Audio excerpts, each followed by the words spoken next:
Yeah. Last one's really bad.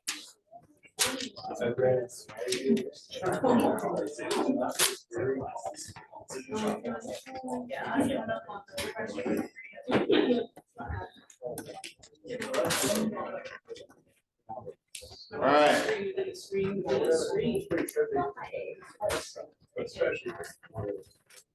Tonight. This is not. That was not. That was not. Thank you, SE Hit. Thank you.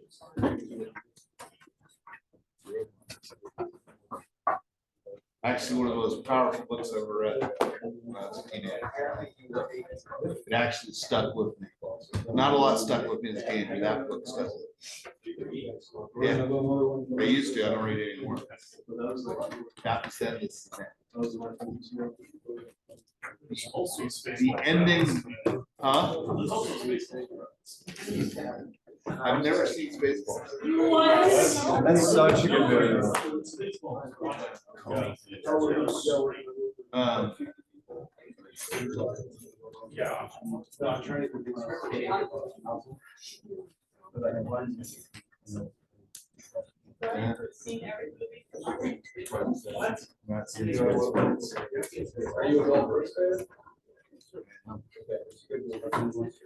Huge novels. History of the World Part 1 is one of my favorites. Blazing Saddles and Cars. And there's one that I can't remember the name of. No matter how much I look, I think it's called Springtime for Him. And it's a parody on the producers. But he runs in at the end in a full Hitler outfit. And he runs in, he goes, "Has anyone seen Germany or Poland?" They're all like, it's one of the funniest scenes I've ever seen. All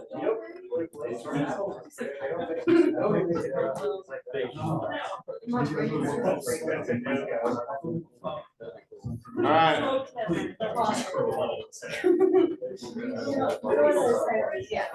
I got some mechanism injury videos for you guys.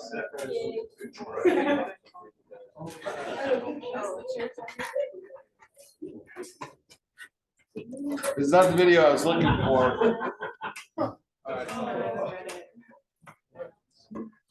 That'll hurt you. Brian, that was seriously me yesterday. I was carrying Brayden off the toilet and I was right out the room. I was just calling. You're carrying Brayden off the toilet? Yeah. Not very gross. Oh, sorry. Yeah. Oh, because I thought you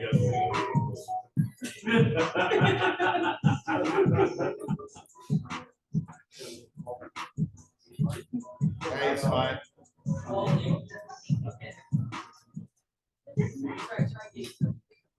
Now there's another mechanism injury here that I'm trying to find. Oh, What's going on here?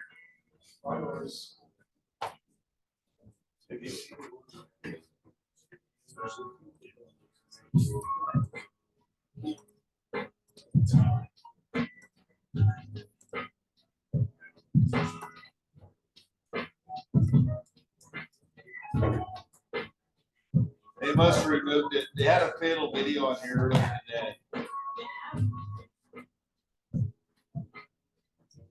What was it?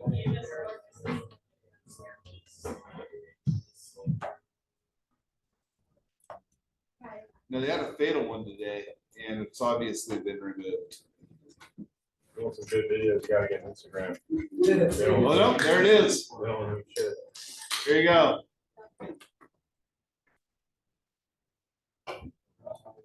Oh. Wow. Last day on the job. Oh my God. Oh, there's steel I-beams. That's a negative, just being. I'm not sure what he was doing.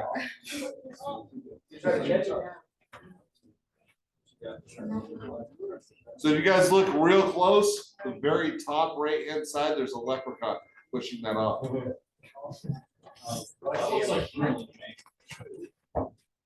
All right, so back where we left off. Top of the minutes. Fight or flight. methamphetamine, amphetamine, cocaine. Dilates pupils, dilates airways, skyrockets the blood pressure, rapid heart rate.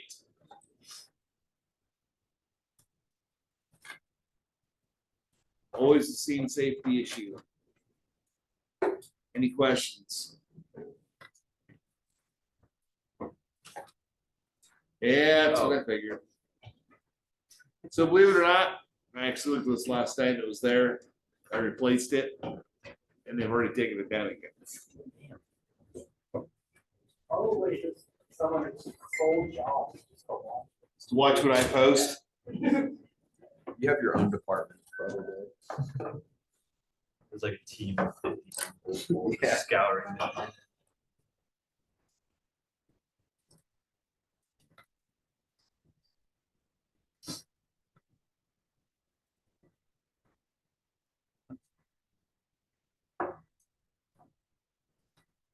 What was that called?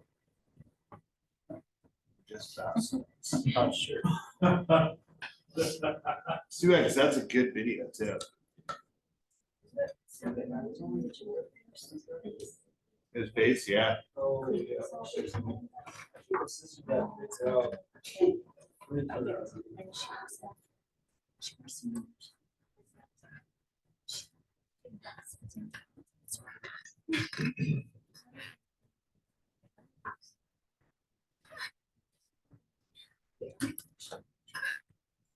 There is a dangerous substance with an innocent sound.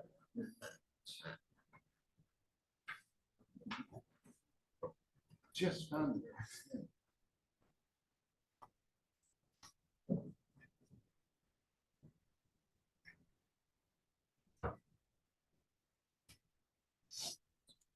What's on your, what you got down there on your chest, bro? Those balls. All right, hey, just. All right. Yeah. All right. All right, what's your name? All right.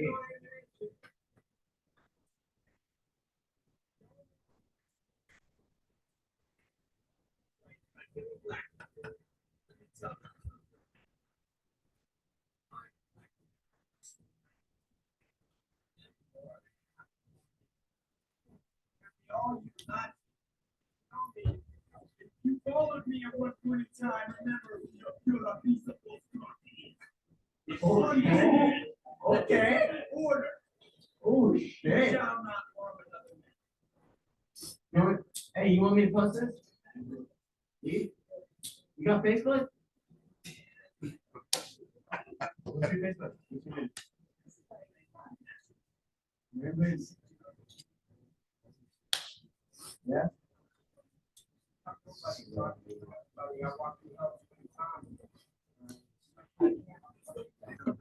Hey, well, don't do that shit, man.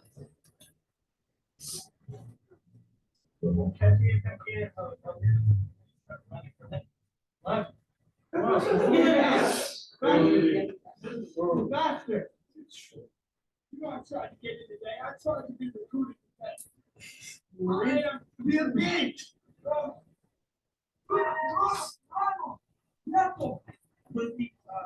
Yeah, it's not. It's actually nothing.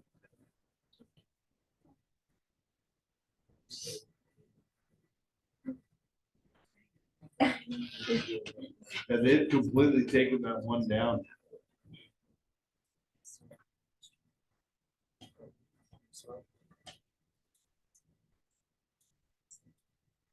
It's gone.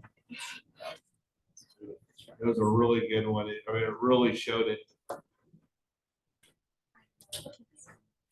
guy, the naked guy jumping across the cars and attacking cars with bicycles.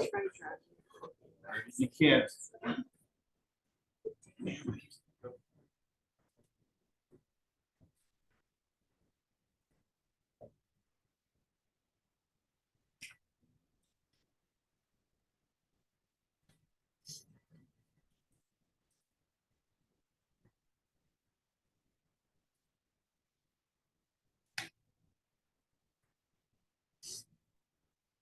They got 911.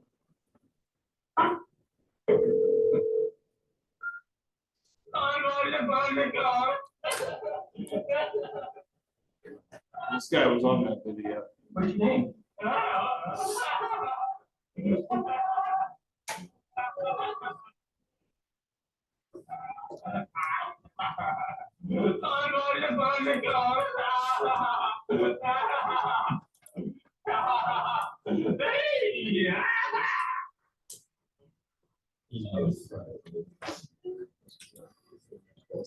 You're not gonna do a very good job fighting the tiger.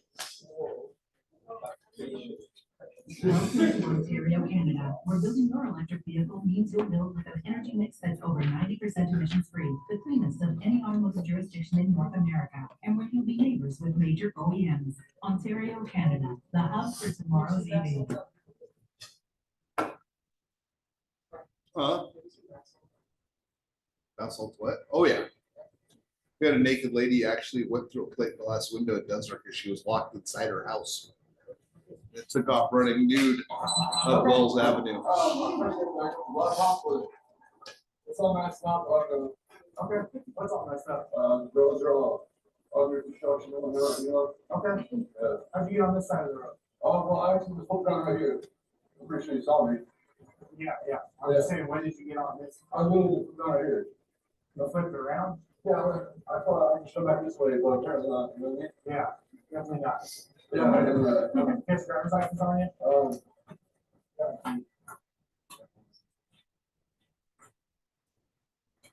Actually, I'm sorry, I'm on the driver.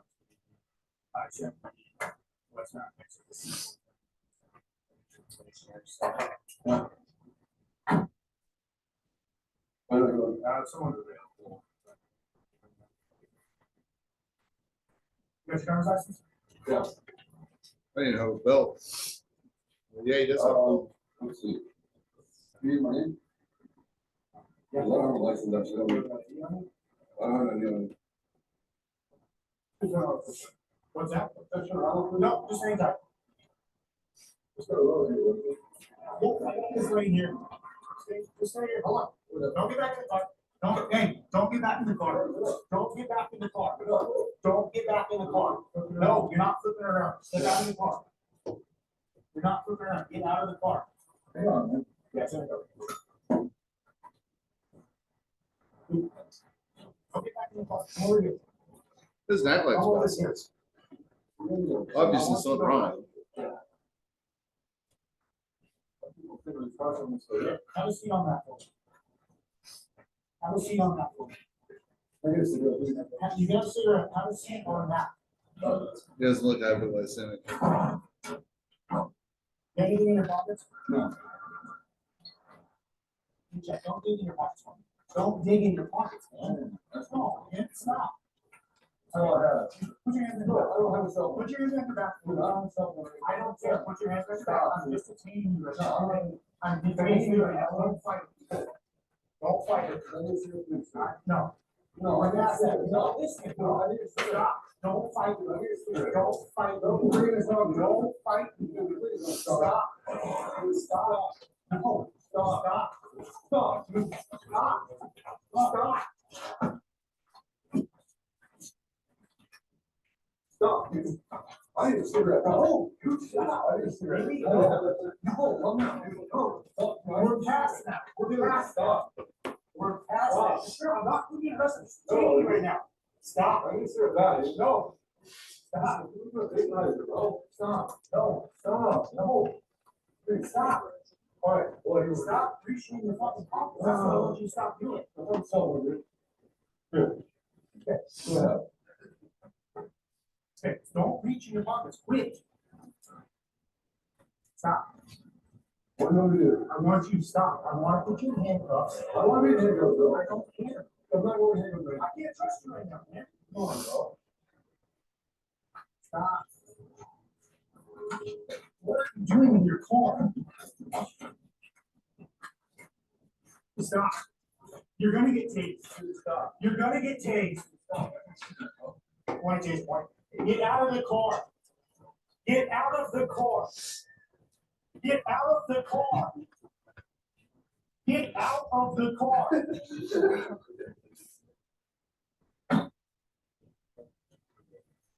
Quit digging in your pockets, dude.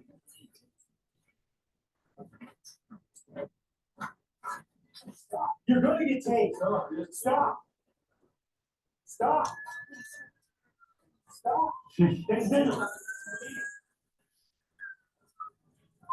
boy. Get out of the car. Get out of the car. Get out of the car. Get out of the car. Get out of the car.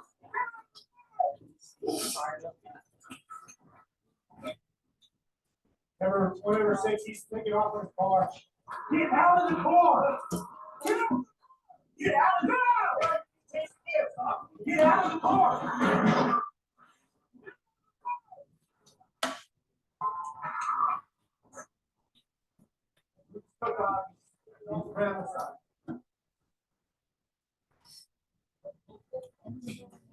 What did I do? Just went off the bridge. He just went down the ramp. Just going down the ramp. He's going across I-70 right now. Oh, oh, that was bad. Oh my God. Like, he was literally. Stop. Did you hear that impact? Yes. No. I was not expecting that.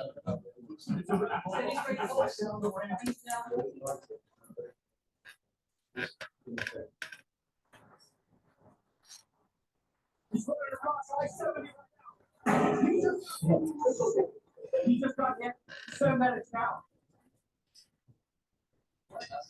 7 minutes now at 260. He just got there. That hurt. It's fell off the wall. That's so sneaking me. You know what happened to him? No.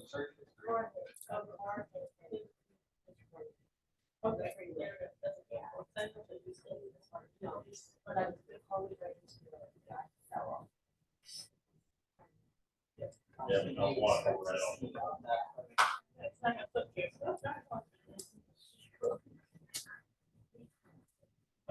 An innocent sounded. Of excited delirium that makes users paranoid, supercharged speed, commonly called bath salts.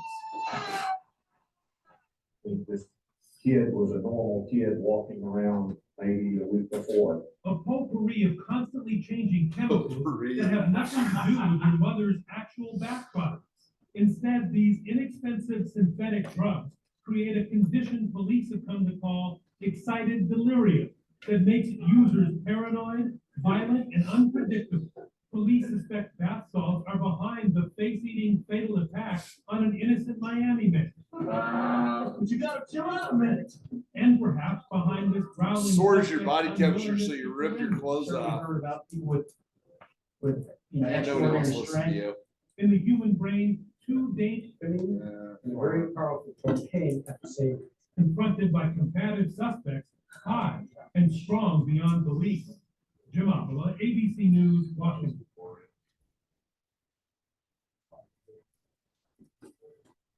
Can't find that one. It was such a good video.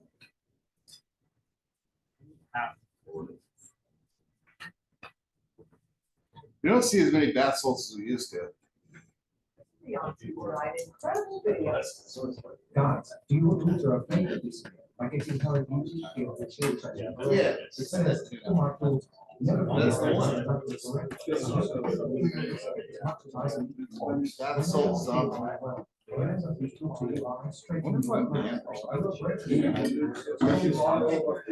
no, the girl, yeah, no, that's it.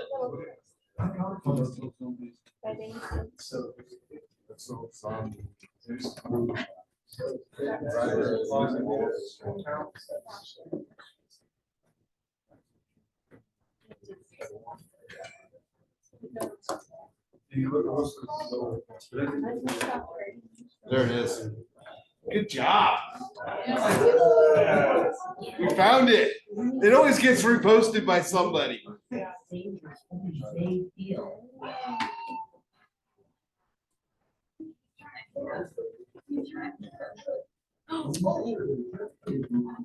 They can get violent, lashing out at themselves or at strangers.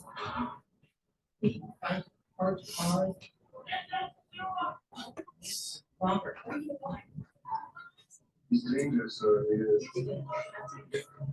They're often oblivious to the risks they take, climbing barefoot under a high bridge, literally rolling around in traffic on a busy street. The drug makes the heartbeat accelerate so high, the internal body temperature sizzles. So stripping seems like a. There you go. Cool off. Naked guy jumping on cars. At least you landed on grass. But they behind all of these strange and scary incidents. Like the whole wall. What about something name and lots of other slang for the drug? Everything from bubbles to bonfire fertilizer. Made with scat, synthetic chemicals, most often NDPV, short for something pretty unpronounceable. The federal government banned these ingredients in July of 2012. All a manufacturer has to do to circumvent the law is tweak a few molecules to get an entirely new formula. So it's still She out. said, it's too few They synthetic molecules. got so concerned about it. This video was made to warn their personnel about the danger. See things.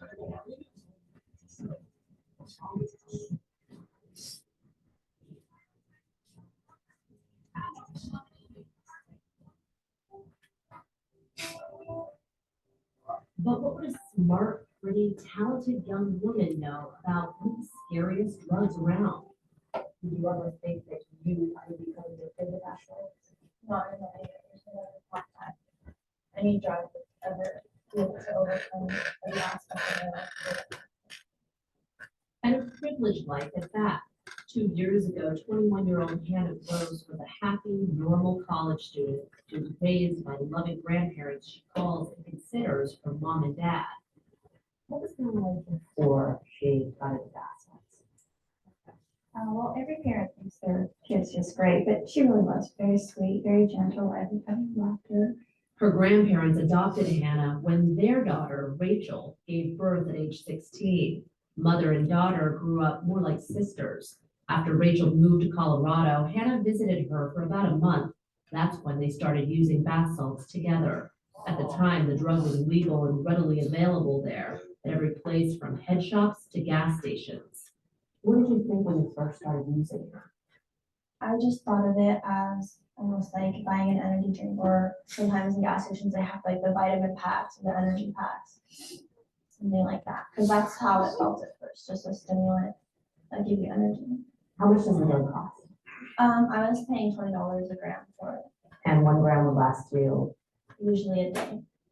Did you ever ask him if she was using drugs? Yes, she denied it, absolutely denied it. She admitted in the past that she had tried a few things. She's always been open before about the few things they had tried with friends, and she's always, this is the hard part, she's always been so totally honest before this. How quickly addicted is it?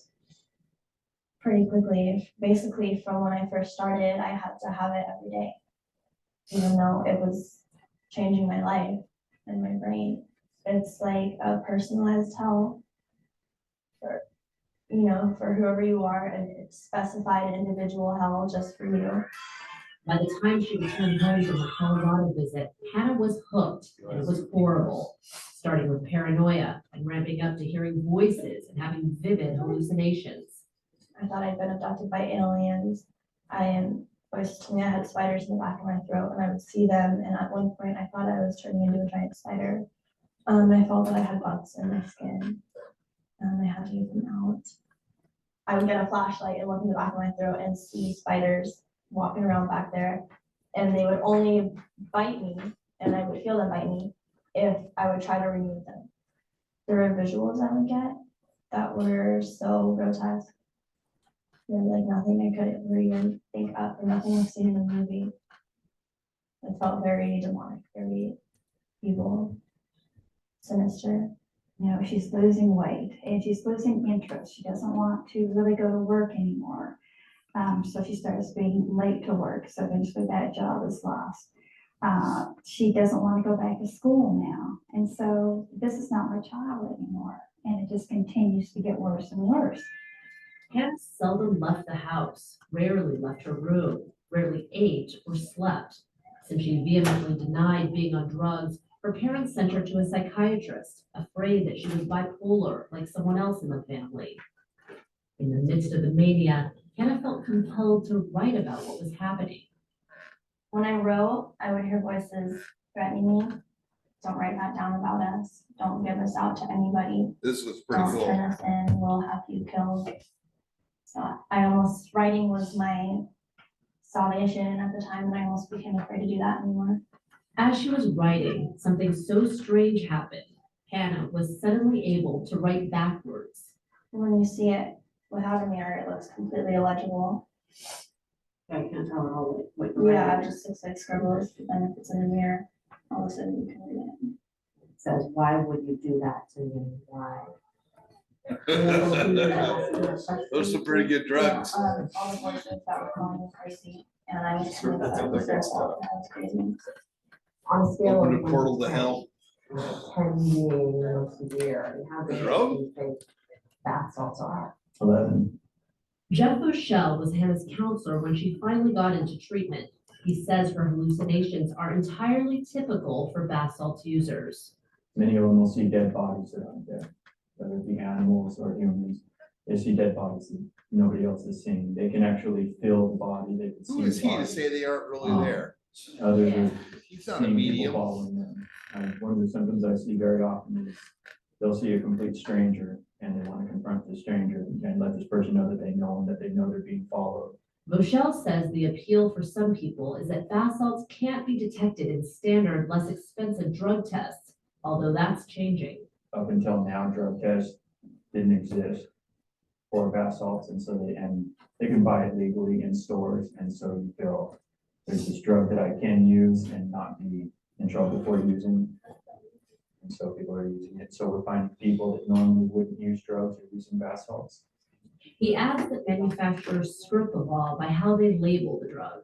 And they put on the packages not for human consumption and not for minors. And so they find their loopholes, and it seems like they're always one step ahead of us. And it's the lawmakers trying to play catch up. I got curious, how easy would it be to score some bath salts? I went undercover with SoCal Connected staffer Benjamin Gottlieb to 9 LA area stores. The results ranged from a clerk being completely baffled about what we wanted to a guy who told me to check back in about a month. At one place, Ben was even warned not to use it. I wouldn't even recommend you do that again, man. Really? For watching that stuff, that's sweet, guys. Look it up on the computer. We left empty-handed, Thank you. unable to buy the drug at any of the 9 places we visited. Bath salts may be harder to buy in stores, but as long as you have a computer, you have access to bath salts. In fact, here is a website that has a telephone number where I can call to get some salt. So let's see if bath salts are as close as my phone. I'm gonna call them up and try to see if I can make a purchase. I see that you have a lot. What do you recommend? The Bliss or the Avalanche or Shockwave? Makes me for flying, like I could fly. That sounds good. The 8 balls has more legal cocaine. The Bliss has a little bit more methadone. Okay, you should pick out one. How soon can I get it? I didn't complete the order, but I did find out that the product would arrive in 3 to 5 days by UPS. It's unfathomable how easy it is to get this stuff. Well, and it's not just. Yeah. All right. Mary Jane, legal in most states now. Bruce, euphoria, relaxation, drowsy, sore. You guys are going to see broads of marijuana is feel an overdose on THC. What they'll do is what's called cyclic vomiting, which means they will endlessly vomit constantly at dry heaves. The only way to stop it is with a super hot shower. And the problem is, as soon as the hot water stops, they go right back into cyclophobic. And there's no medication for it. It's on your system. Depends on the state of your liver and your body and your weight and how much THC you took. Last one I was on, the lady took an entire brick, which I think was 50 milligrams of THC. I didn't feel anything, so she ate a whole nother brick. Yeah. Yeah, they had to call 911. She was pretty sick.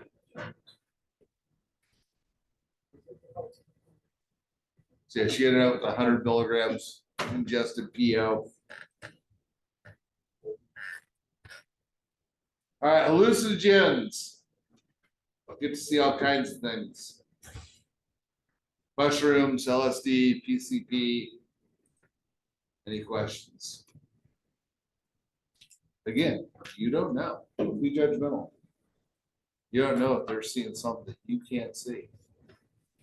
Once had a guy come to the station, so it was legal enough, the bushes eating other people. Bushes. Sorry, it's like, well, I'll call the police. No, the police were in on it. It's like, oh, They always are. Should I send them bibs and napkins? Well, eventually, to get them out of the store, I started asking pertinent questions like, so where did you see him? What did he look like? What's his name? Did you tell anyone else about it? That's fair. Remind me of a story about Dave in your gas station.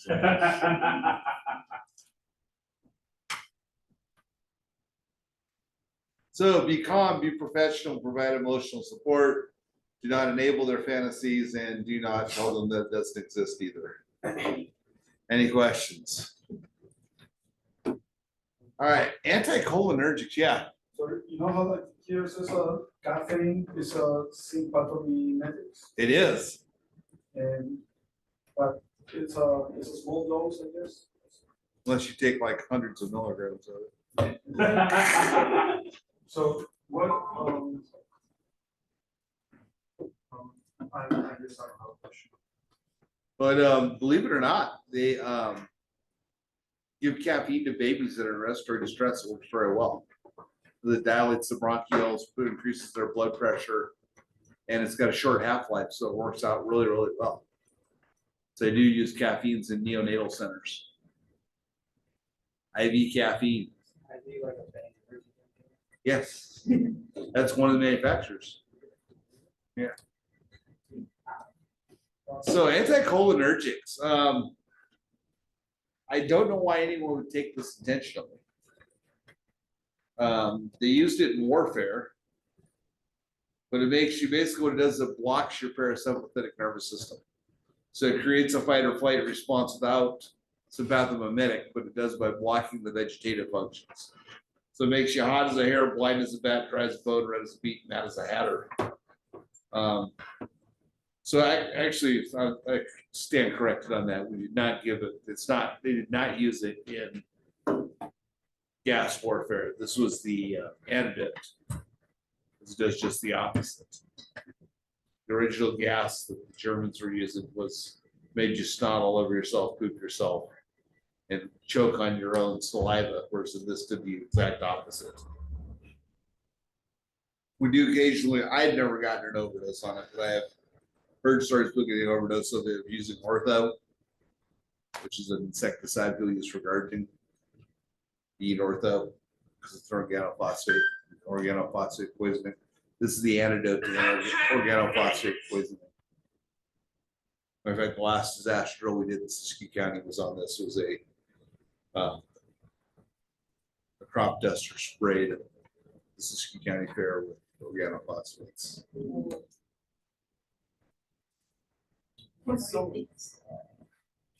And then we got cholinergics. These are the ones used in warfare. These are the ones that make you poop yourself and choke on your own snot. Any questions? You would. Sledge dumbbells. That's cholinergic poisoning. It stimulates and increases all of your vegetative functions.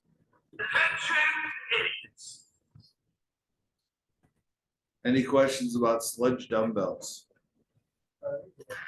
Huh? They're light. Heavier than air though, because they go down and they get you in the trenches and stuff. Any old military people in here?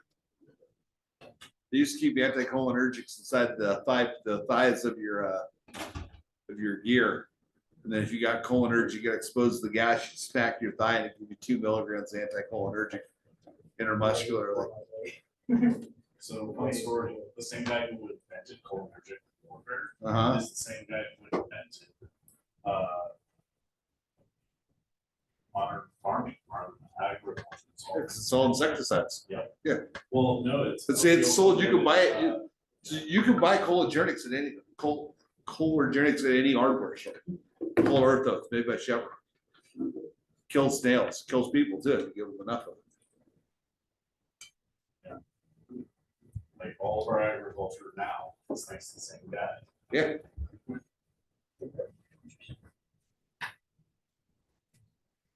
Personally, I think metasodium is a much better insecticide than cholinergics, but They also invented modern.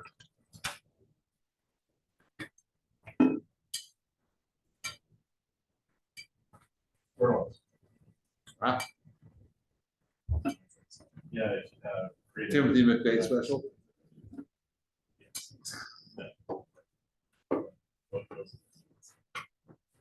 That's ammonium nitrate's the number one fertilizer there is. That Timothy McVeigh used. Oh, I did not know. You didn't know that? Yeah, he bought it all at the hardware store. Filled an entire U-Haul full of ammonium nitrate that he bought over time at hardware store, then soaked it in diesel, then ignited it. Blew up that entire building, killed all those kids. Great guy. Not. The city of Beirut, that was a ship full of that was seized ammonium nitrate that it's stored inside a storage container in Beirut. Level. Huh? Oh yeah. The Texas City, Texas, same thing. They had an entire ship full of ammonium nitrate. And yeah, level 40 blocks of Texas City, Texas. But it was like in 1949, so no one got video or pictures. Any questions? Any questions on aspirin? Aspirin is poison if you take too much of it. It will cause you to start bleeding like crazy. It'll ruin your liver, ringing in the ears, seizures. Acetaminophen. So this is one of the most common poisoning overdoses we get because people mistake it for a sleeping pill. They take Tylenol PM. I think it's a sleeping pill that will kill them all. Tylenol PM is the acetaminophen and Benadryl. But what happens is they don't die instantly, but they die a couple weeks later from liver failure because it slowly eats your liver when you take too much Tylenol. You start bleeding out of every orifice in your body. It's a horrible, sad way to die. Any questions?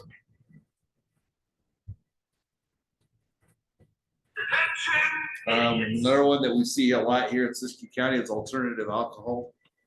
People that have been cut off or put on medications that stopped them from drinking, so they start going to mouthwash, cologne, hand sanitizer. Makes you go blind. Isopropyl.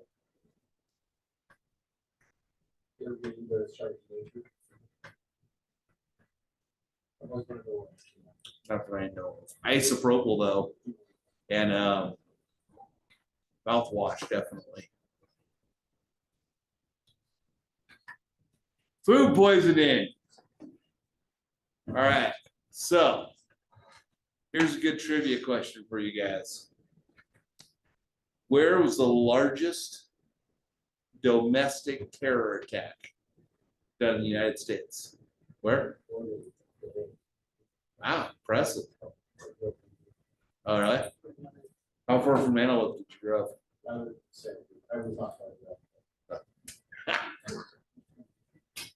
So yeah, the largest domestic terror attack ever done was done by food poisoning by a religious group in Antelope, Oregon, not far from about a 4-hour drive from here. And they went and poisoned 12 different salad bars on election day, trying to make everyone too sick to vote so they could vote themselves into control Oregon.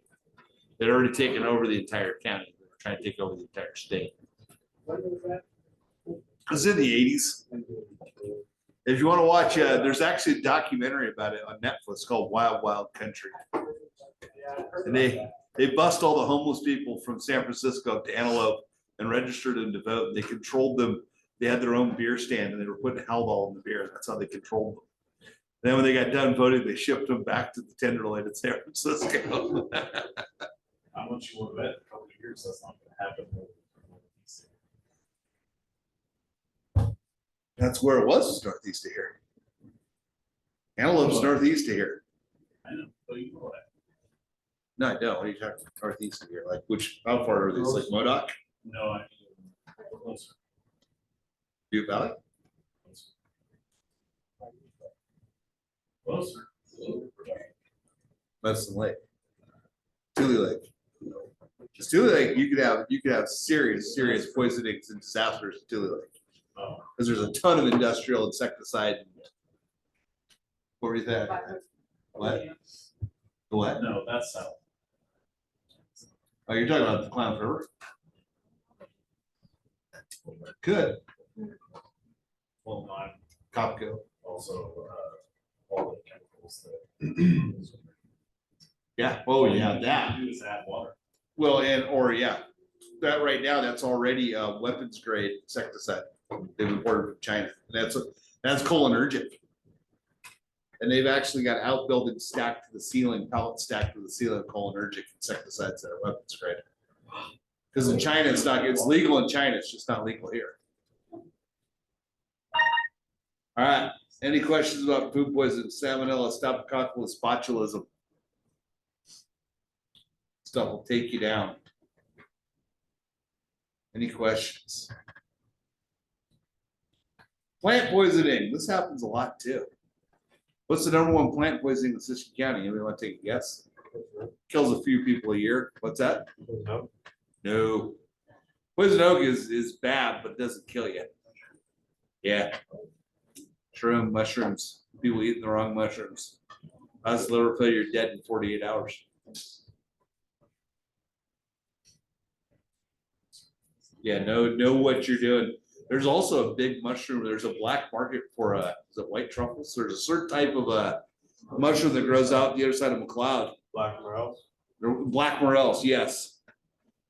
And they've people have actually shot each other over black morels. What are they for? Eating. There's just the restaurants pay top dollars for them. Zach brought me some.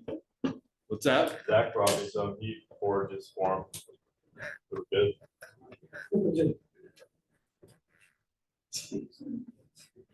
All right, let's see what you guys have learned. You're dispatched to an ill female. What comes first? Teenager BSI, that leads you to a woman that's feeling ill and is now unresponsive. You have your partner in a 3-0 staffed engine company. What's next? Primary assessment. Female in her mid-20s is unresponsive. You have strong bounding, rapid carotid and radial pulse. Airway is clear, her breathing is deep and rapid. Her skin signs are flushed, hot, and wet. What's next? Friend states she has allergy to penicillin, takes no medications, no past history. Dinner was 3 hours, she was having beer with friends. She felt horrible and became unresponsive. What's next? Blood pressure 228/100, pulse rate 132, respiration 32. Eyes don't open, no verbal, but she withdraws from pain. What's her Glasgow? Nope. Nope. 70. How'd you get 6? Yeah. The rest of the other ones are 1. So 114. Yep. Pupils are blown, by the way. She fixed dilated equally. What's wrong with her? What's your primary impression of this patient based on the positive findings? It's a pathomimetics. Any questions? Suggested too much methamphetamine. All right. So I think we're in behavioral emergencies now.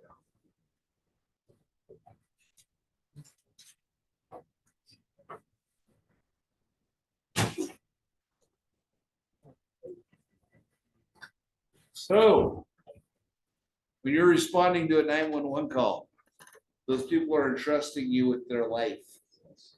Always be truthful about them and always be silent about it. Last thing they need is you spreading their dirty laundry. Any questions?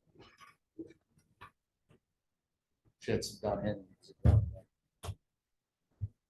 Oh, was that flashing lights? It was the po-po. What were they doing? It's the people who were blasting music going up and down. Yeah. Finally got theirs. It's all go out there before. All right. So, myths and realities.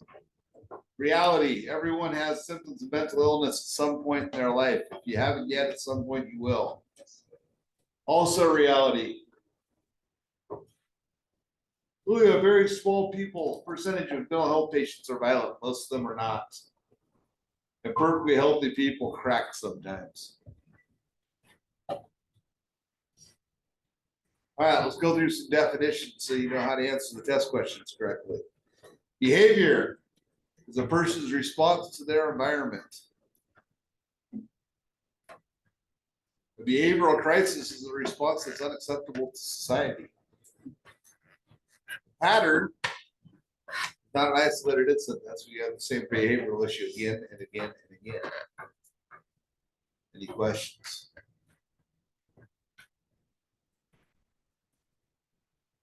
All right. Behavioral, this is how quickly a scene can deteriorate. This is for you, Devin. Could have significant hidden injuries when they have a lot of take never precaution. This is in New Orleans, the deep south.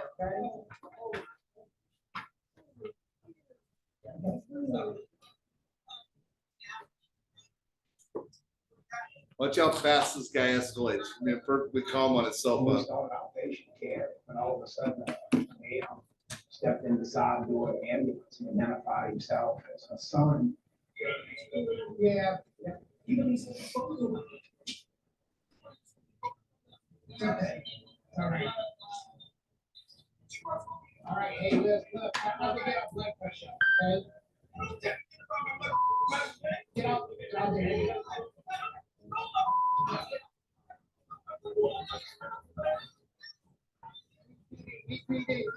All of a sudden, this guy, the patient's son just lost it.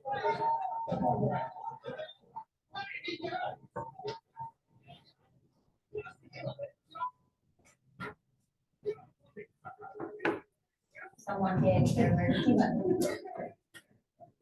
Smoking in the ambulance. Not like we got oxygen in there.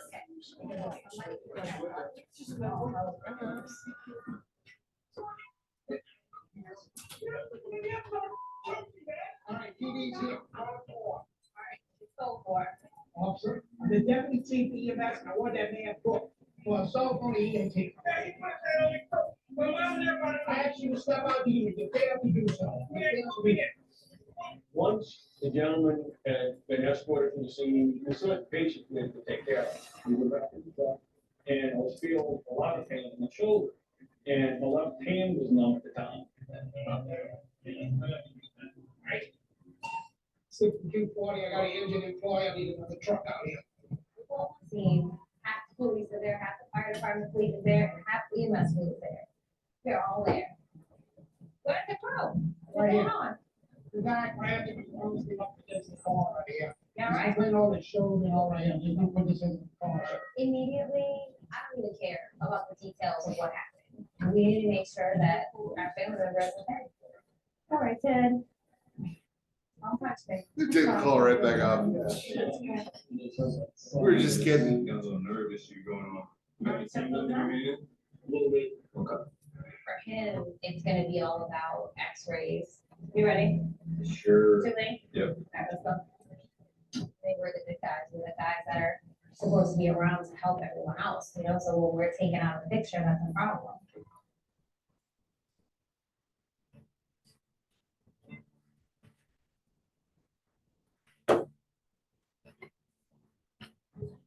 I'll screw around to all this. Be safe, be strong, let's do this. Get that structure in here, you're gonna bleed to death. All right, so organic brain function. Syndrome, not function. That's when there's a physical problem with the brain. Tumors, disease, structural damage, a structural irregularity. A functional disorder is when you cannot trace it to a structural problem. Any questions?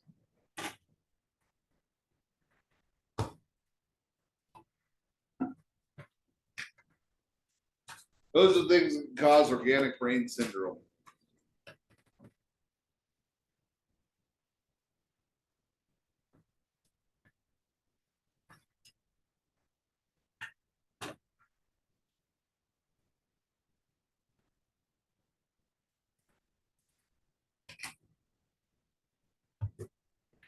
Any questions?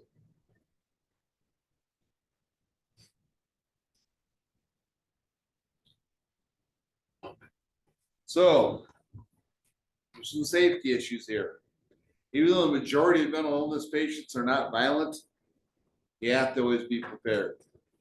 So, always give yourself an escape, always be in a defensive position, be calm, do not escalate the situation. Be honest and reassuring and non-judgmental. Any questions? No questions.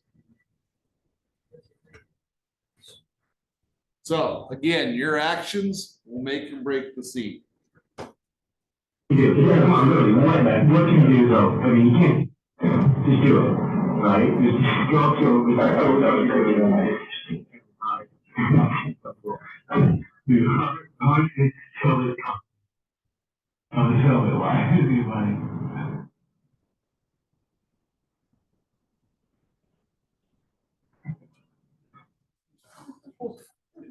Dude, come on!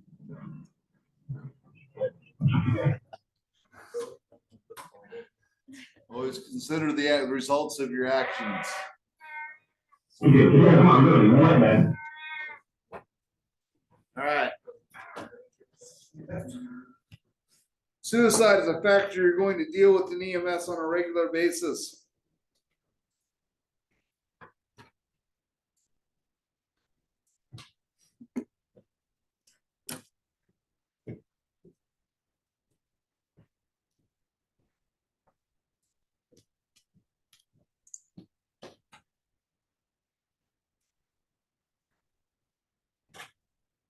Okay.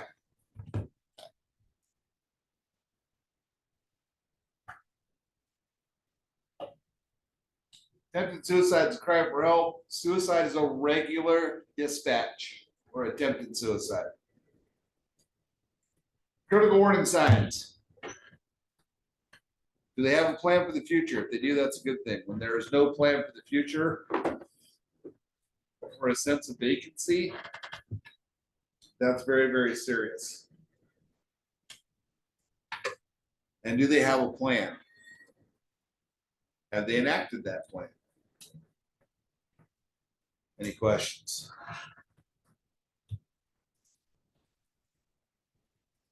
This is how quickly it can happen. Robert Burkhardt is doing what a police officer does best, trying to help someone in trouble. The Wichita, Kansas deputy tries to calm an upset woman who was spotted acting strangely atop this bridge. It looks like she's headed to her car, but she keeps on going. 40-foot high bridge.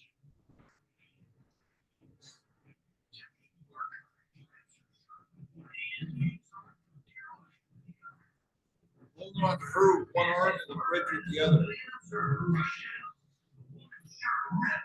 And she plunges to the river below.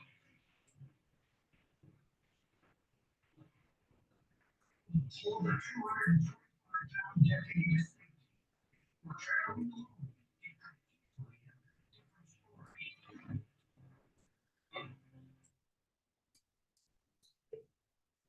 Any questions? Robert Burkhardt is doing. Robert Burkhardt is doing what So one of the big things is don't let them go into other rooms that have not been secured. A lot of times people have weapons and stuff in other rooms, so they'll tell you one thing and then can do something completely different. That's a very typical thing in a suicidal situation. So do not allow them to go to the rooms. Now you can't physically stop them, but do everything you can to make sure that doesn't happen. Put yourself between them and potential hazards. And always remember they may be homicidal too. Have more videos, but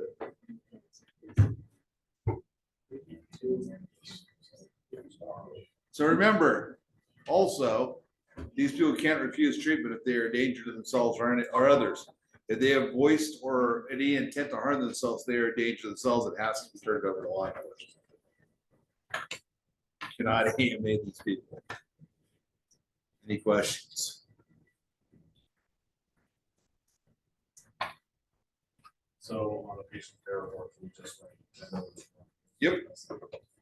Yeah, well, a lot of times law enforcement, they 50 or 50 and they'll have you transfer under involuntary consent, under 50 or 50. The law enforcement says, I'm good with them being suicidal. Then you just get their badge number and the agency and say that's who they were turned over to. And it becomes their liability. You are not allowed to place someone under involuntary consent. Ask me. Any questions? The best video of EMT class. Are you ready?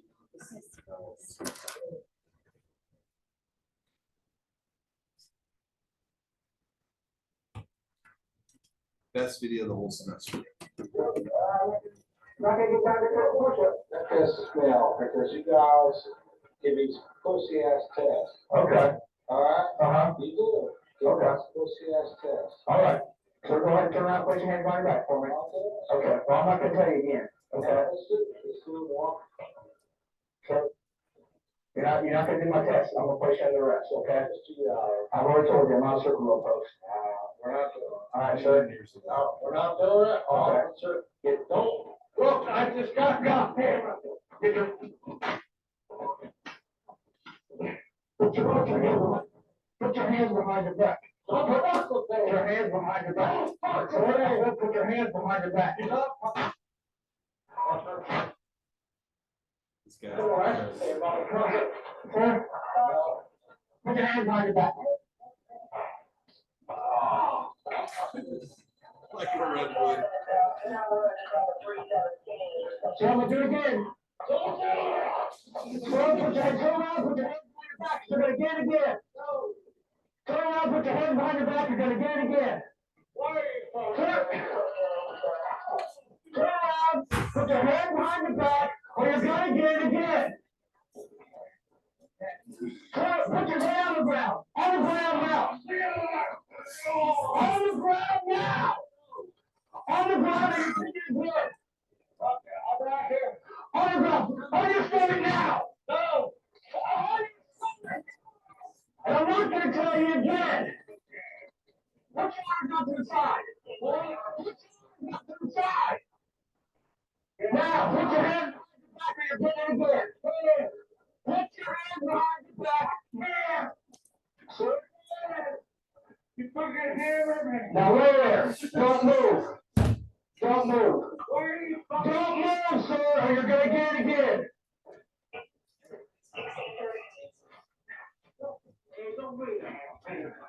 Don't be an asshole. You're now under arrest for DUI and resisting arrest. I am not arrested. You camera me. Come here. No, come here. Don't fuck with me, sir. I don't That's the best ever.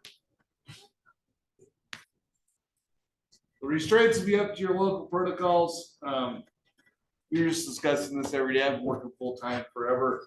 I have not used physical or chemical restraints in this century.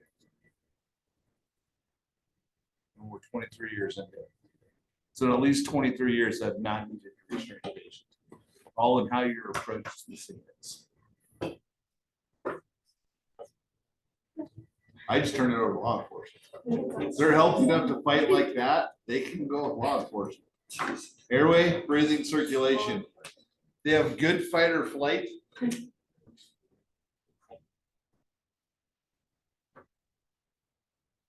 This is another good. So potential scenes of violence. Again, it's how you manage the scene.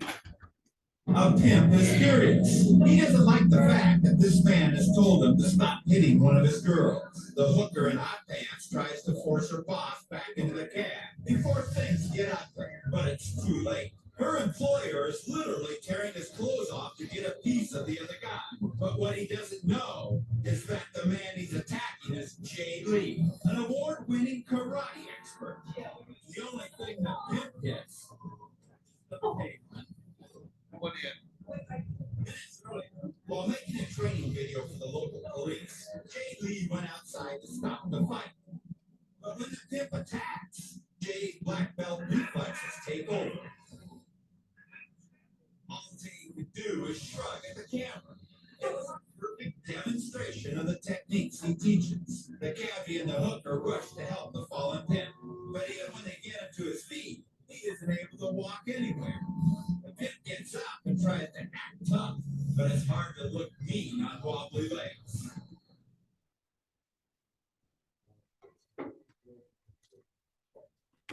So potential violence. They have a history of being violent. What's their posture? Vocal activity and physical activity. A pimp is furious.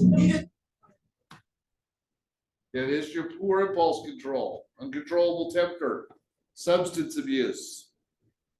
Any questions? All right, let's go on. We're catching up. We're making progress.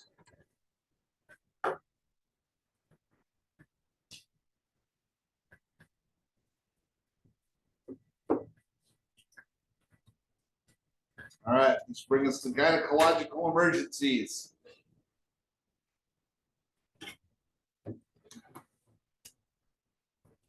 Thoughts for the day. Everybody has weakness and limitations. The best people work every day to improve and strengthen those limitations and weakness. The strongest strengths you have is the weakness that you will overcome. Any questions? So you're going to recognize the management shock associated with vaginal bleeding. Understand the anatomy and physiology assessment findings. And we're going to learn a little bit about sexual assault and infections. All right. Women are uniquely designed to conceive and give birth. So they have different problems than what men have. Ovaries line each side of the lower abdomen. They produce an egg. They take turns. They alternate months. Your turn. One side has odd, one side has even. Any questions? That's how you get odd children. How you get even children. Any questions? All right. So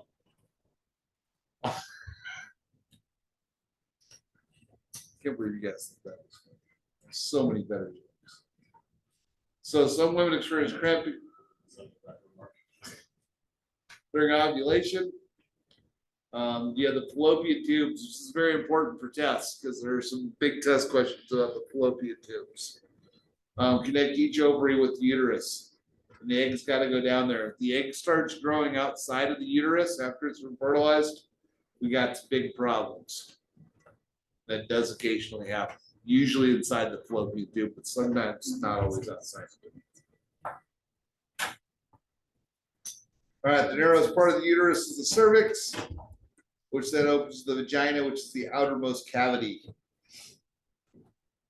All right, any questions? All right, no, I don't have videos. So, if the egg doesn't get fertilized in about 2 weeks, then it separates from the linings and menstruation begins, which usually lasts about a week. Any questions? This is regulated by the endocrine system and controlled by female hormones. There's some drawings for you. Should have gotten those in 8th grade. Any questions? I don't know if they teach that in 8th grade anymore. Any questions? You should be familiar with the basic structures.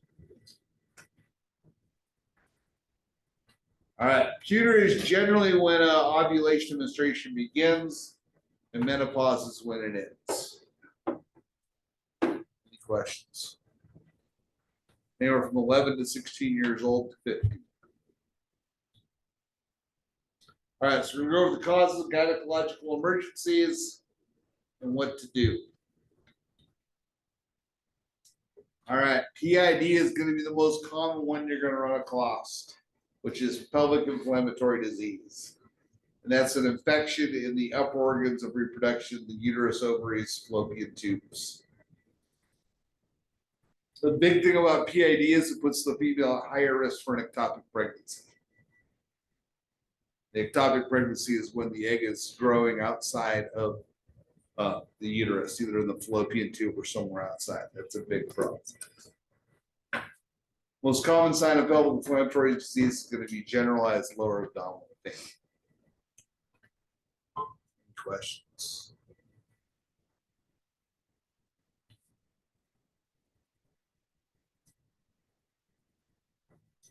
Aggravated by walking, which is where they come up with the term the PID shuffle. Again, no, I could not find any appropriate videos.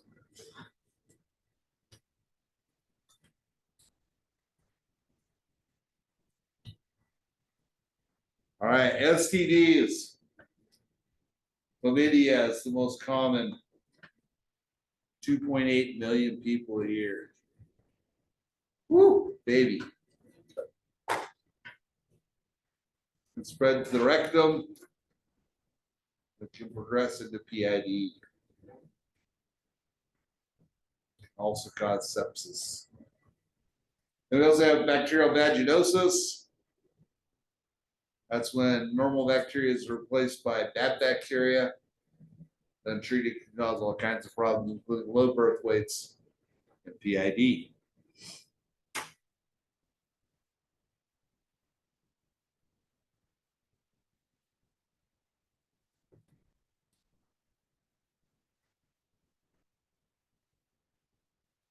Any questions?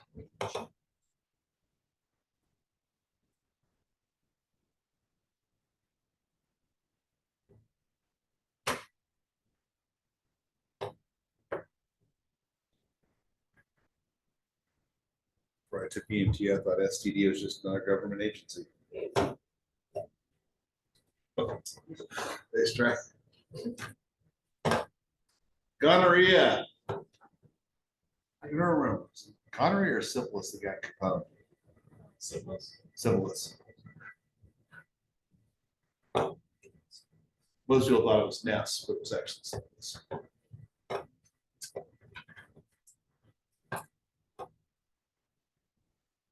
Any questions about gonorrhea? No.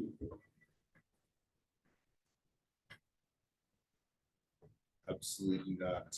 STD is nothing to talk about. Any questions?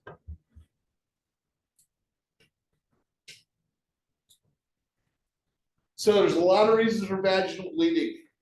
It's very rarely does vaginal bleeding end up being life-threatening. However, postpartum hemorrhage can be, and it's open ectopic pregnancy. So occasionally, vaginal bleeding can be fatal or potentially fatal. So there's a couple of different causes. Excuse me.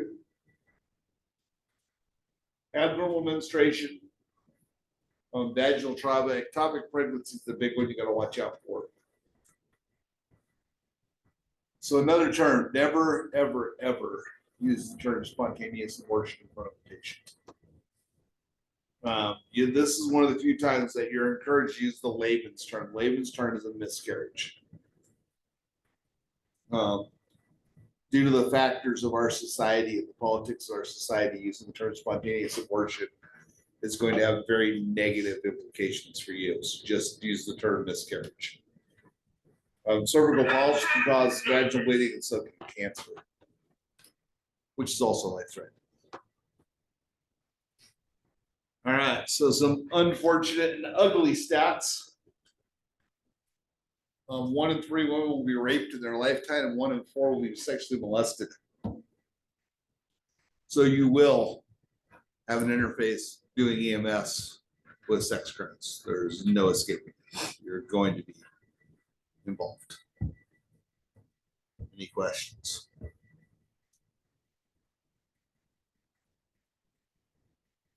You absolutely have to have police involvement. It is a reportable, it's one of your mandated reporting things. And if possible, have them treated by a female EMT and discourage them from washing, bathing, defecating, or urinating until evidence can be collected. Any questions? Those are biggies. There'll be test questions. So what do? You provide medical treatment, offer psychological care, preserve the evidence, ask them not to clean themselves, not use the restroom, try to get them to what's called a SART facility, which is a sexual assault response team facility. Any questions?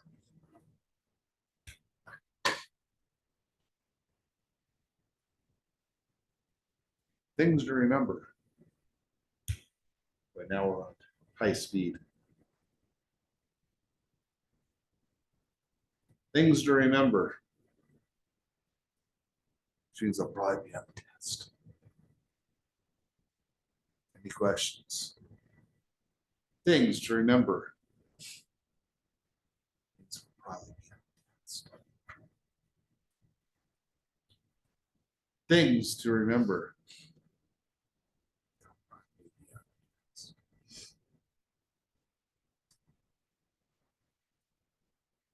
Things to remember. Probably. Things to remember.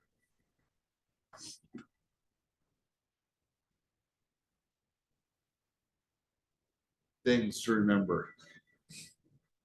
All the different things that can be associated with vaginal bleeding.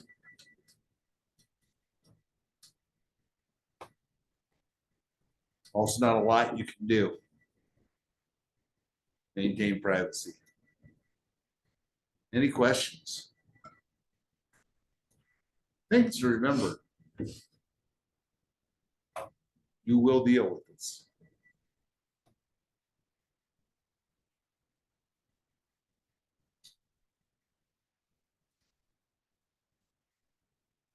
It's highly likely you're going to be the first person there. Any questions? Professionalism, tact, kindness, and sensitivity are paramount. Any questions? All right. Now we're on the sympathomimetic path after being behind for weeks.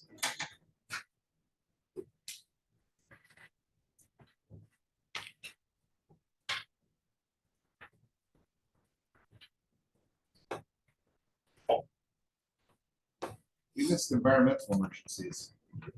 You guys skipped right over it. So disappointed in you guys. Do better. It's what you do after, Ryan. Oh, that's very true. Let's go over environmental emergencies. No way we're going to get through this today. Huh? We can do it. Things to remember. Being a certified professional allows you to do things for people, not to people. Never forget the majority of the people you meet on calls are having the worst day of their lives. You're not going to remember them. They're going to remember you forever. Believe me, they will. Clear, accurate, detailed documentation will be your best friend when you're in court 3 years from now or even 8 years from now. The less clarity, the less content you have in your PCR, the more problems you're going to have retaining and explaining what and why you did something. Any questions? Clear, concise, well-documented PCRs are paramount. All right. So it doesn't matter if it's hot or cold, the factors that affect factors that affect you during exposures to hot or cold are gonna be your physical condition, your age, your nutrition, hydration, and how hot and how cold it is. Huh? There you go.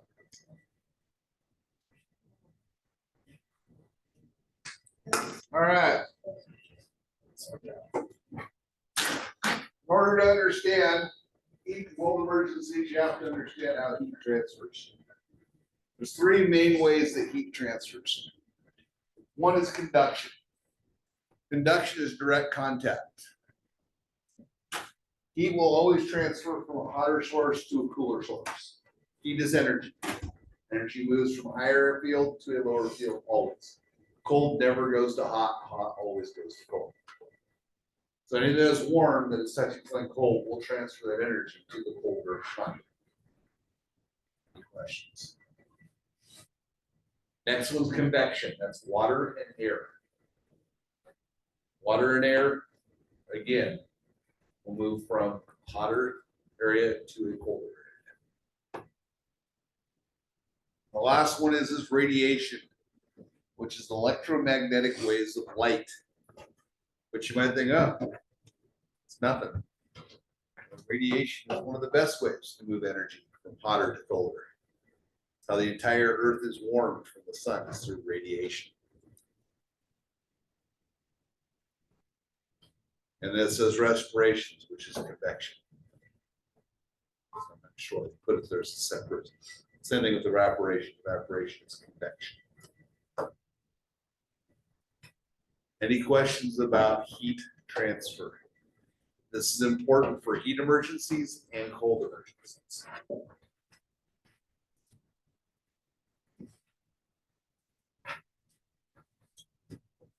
So, loss of body heat, which is important to know for heat emergencies and cold emergencies. Three major factors: how much the body is producing heat and how fast it's losing it. Shelter and clothing, which is part of shelter, also is a huge factor in both hot and cold emergencies.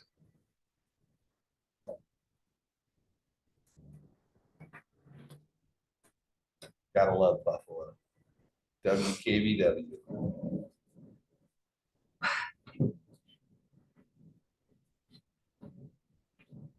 Another dangerous game kids play is to tunnel in snowbanks near the road. A few years ago, one boy accidentally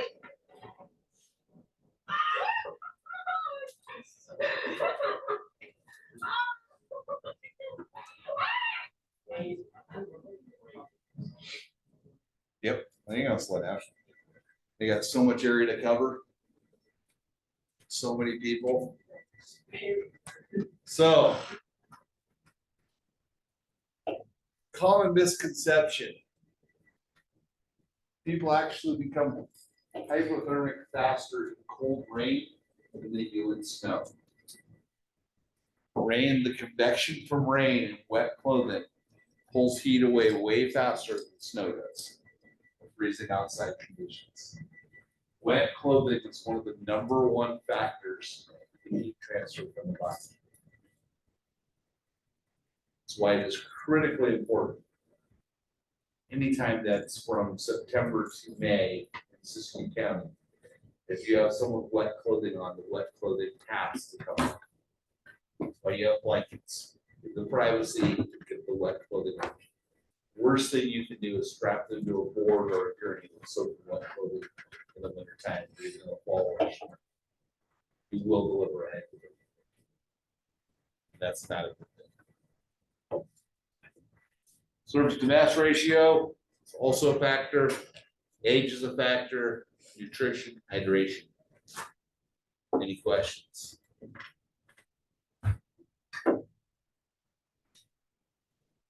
So when you start to become hypothermic, your body will shiver. That's to generate heat. Remember, you become hypothermic when you're losing heat faster than your body can generate. Either through conduction, convection, or radiation. So how do people become hypothermic from induction? Elderly person slips and falls on their floor or trips over a phone cord or a pet, falls, breaks their hip, flies on the floor for the entire night. Floors are cold. They suck heat right out of you through conduction. Convection. You're outside on a cold, windy evening or night without the proper clothing. The wind cuts right through your body, takes all the heat away. Or you're soaking wet outside. Sense? Last one's radiation. People outside without the proper clothing, especially your fingers, your ears, your nose, and your toes are radiators of heat. The top of your head. You lose heat the fastest from those places. Gloves, a warm hat, and protection for your mouth and nose. Fastest ways or best ways to keep heat in. Even in how many people in the summertime have slept because it's so hot outside? You sleep with no covers, so at some point in the night, you wake up, you're cold, you gotta put a sheet over you. That's from loss of radiant heat. You gotta have something covering you to block the radiant heat. Your body is always radiating heat. Any questions? More signs. Getting towards more moderates when you start getting cyanotic skin, vasoconstriction, and shutting down. When shivering stops and muscle activity decreases, you're starting to get severe hypothermia, which is usually followed by fine motor activity, muscle activity decreasing, and then you die. Any questions?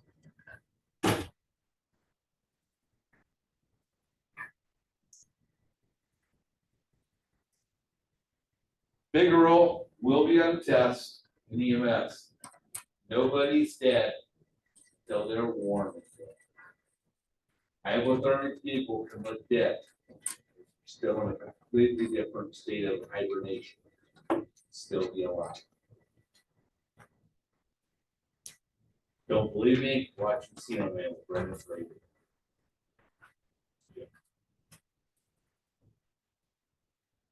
Hour and a half, you'll never get that.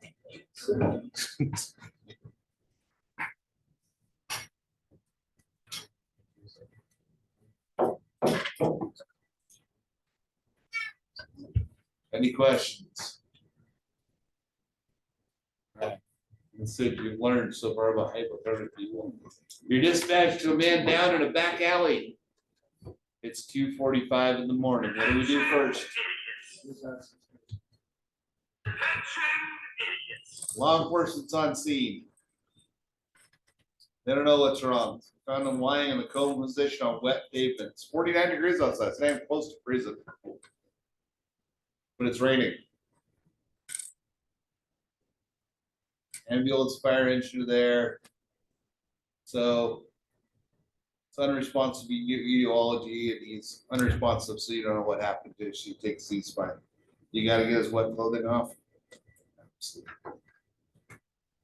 What's next?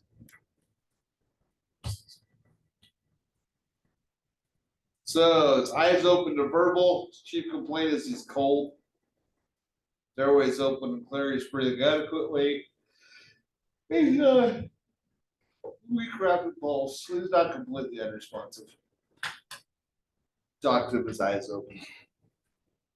Any questions? What's next? You guys cheat. He's cold and wet. No allergies, no medications, no past medical history. Last meal was last night. He woke up feeling very cold when you got there. What's next? Is it possible for him to be hypothermic? 49 degrees outside. It's not, freezing. But it's closer. It's on the cold, wet ground, and it's wet, and it's raining. It's 49 degrees. That's cool.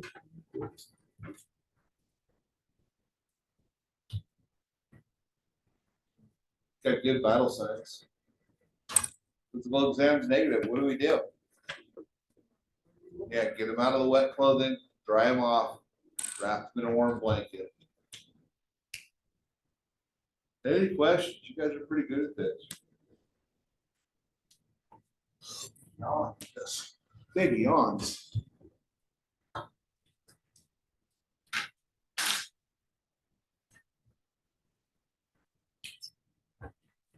Remove wet clothing, dry them. Don't try to massage their extremities. There's frozen little ice things that you give an ice embolus. Don't give them stimulants. So they're gonna recommend that you guys passively rewarm them. Generally, we don't do that in the field. It's only if you can't transport. Put them in a bath water that's like tepid. It's like 70 or 80 degrees. It'll feel hot to them. How many people have ever come in from a shovel and snow plate outside in the snow? They turn on cold water and it burns your hands. Yeah. That's because hot and cold is an opinion. Heat is measured by British thermal units. It's all perception, hot and cold. All right, different types of cold injuries. Frost dip.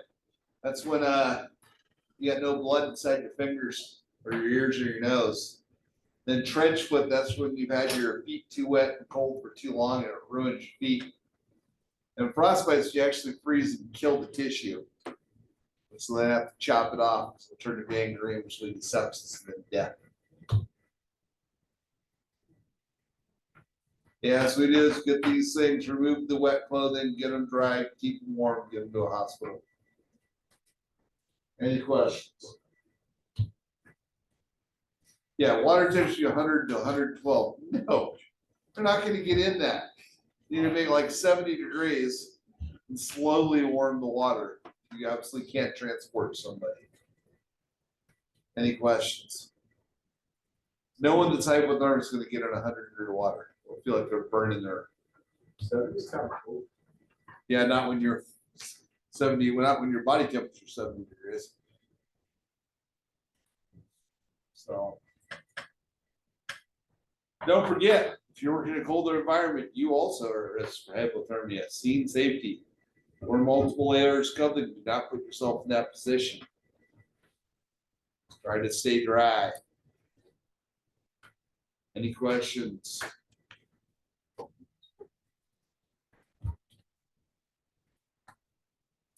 Heat exposure. This is the opposite end of the spectrum.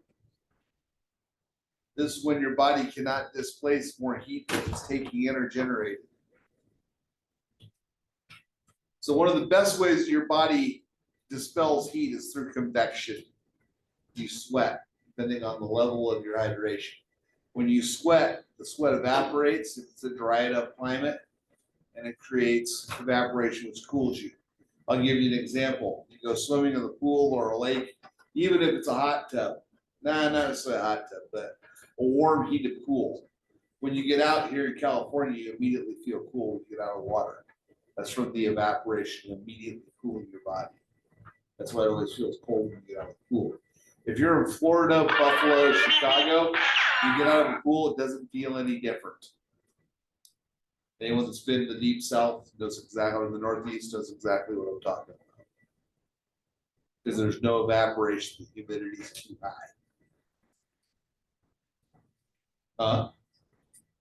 It's not okay. Oh yeah. I used to spend summers in Buffalo, man. They're brutal. Absolutely brutal. My grandmother had a swimming pool. As long as you're in the pool, you're okay. As soon as you get out of the pool, it's not okay. It's just sticky. Yeah, sticky. So the first stage of heat emergencies is muscle cramps because you sweated out too much of your potassium and sodium. Starting to have electrolyte problems, your muscles start to cramp. Next one after that, if you don't get to shelter, so this is what we do. Remove them from the causative agent, cool them. That doesn't happen. Next thing is heat exhaustion. They start feeling dizzy and weak. They're very diaphoretic, cool skin. Zero energy. That's heat exhaustion, signs and symptoms. You need to know the difference between heat cramps, heat exhaustion, and heat stroke. If you don't get treated for heat exhaustion, it will lead to heat stroke.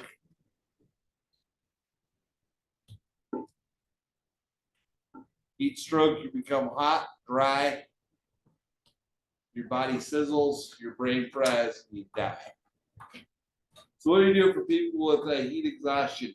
We get them out of the environment, we remove their clothing, or if they're wearing like a t-shirt and non-denim, soak that clothing with cold water. It'll actually cool them faster than removing the clothing and trying to soak them with cold water. Wet clothing pulls heat away faster. One of the biggest things I have in the summertime, people who go, oh, get their clothes off. It's like, no, soak them with their clothes on. That'll cool them the fastest.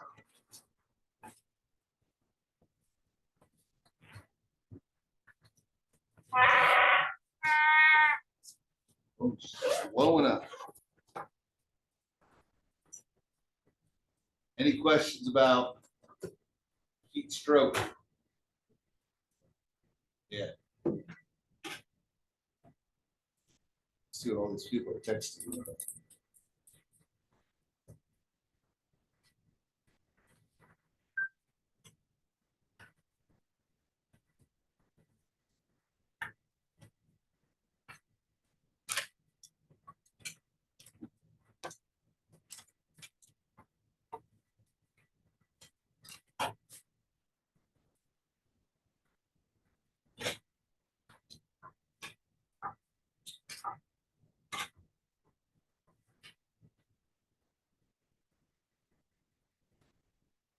All right, any questions on heat stroke?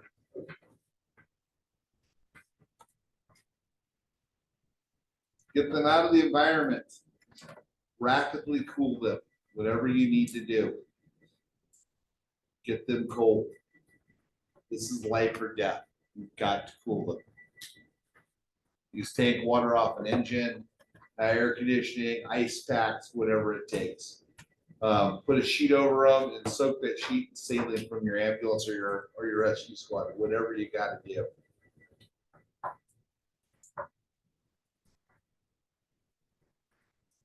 Any questions? Heat stroke is a true life or death emergency. All right, drowning and near drowning.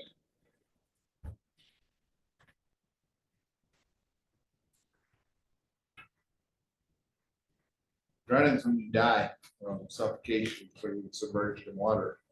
Near drowning is when you don't die. Any questions?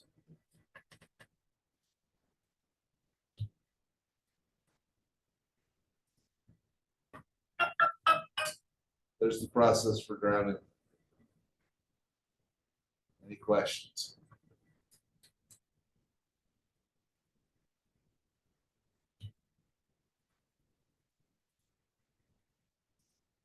All right. Often people that are in water emergencies also have spinal injuries. Always suspect that it's from diving, they're unconscious, or they have gross motor deficits. Any questions?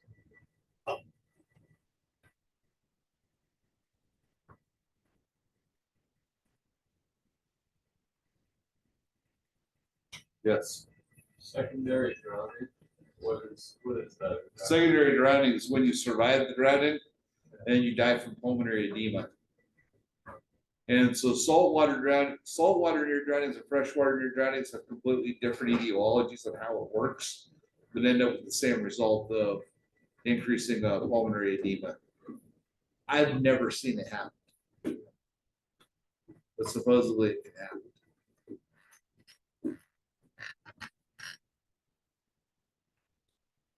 Sea spotting people in water is really easy as long as you can stand up in the water. If you're not standing in the water is too deep, stand in, it's extremely difficult. Any questions?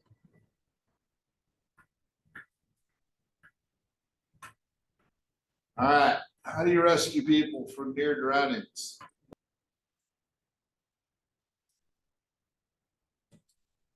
So we have people that have drowned and underwater for over an hour, mostly children that have survived.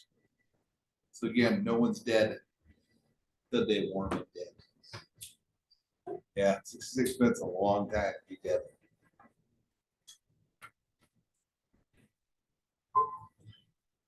We'll go ahead and see them. What's that? We'll go ahead and see them. It was like thousands of years, yeah. He wasn't dead till he was 1 and dead. He's still alive. Just doesn't make a lot of movies anymore. All right, diving problems. Just remember we talked about diverticulitis?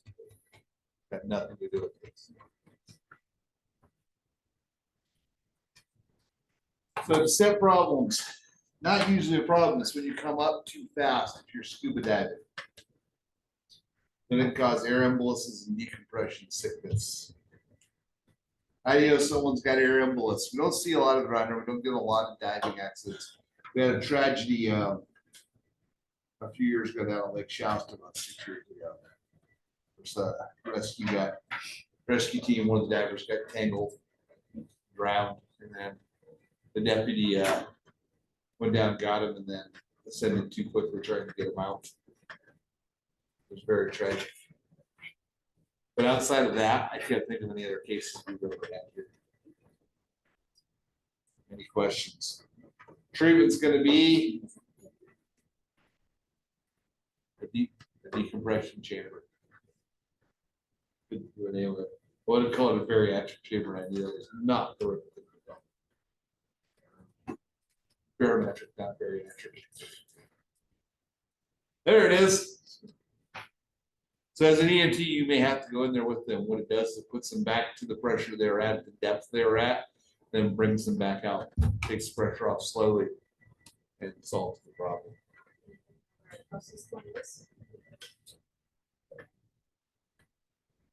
We're at. For real? Yeah. They actually have one. Is it after the Shasta County, after the Shasta County incident? They've had it for like 30 years. Oh, then why are we transferring people to Fort Bragg and UC Davis for decompression? Yeah, Mendocino used to be the, we used to send people. Hyperbaric chamber. And yeah, that's something with bariatrics.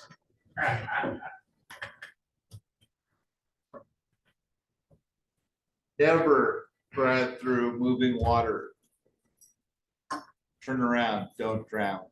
It's the same. Any questions? All right, when did you guys go to break? Be back at 8 o'clock. I told you we would get to this.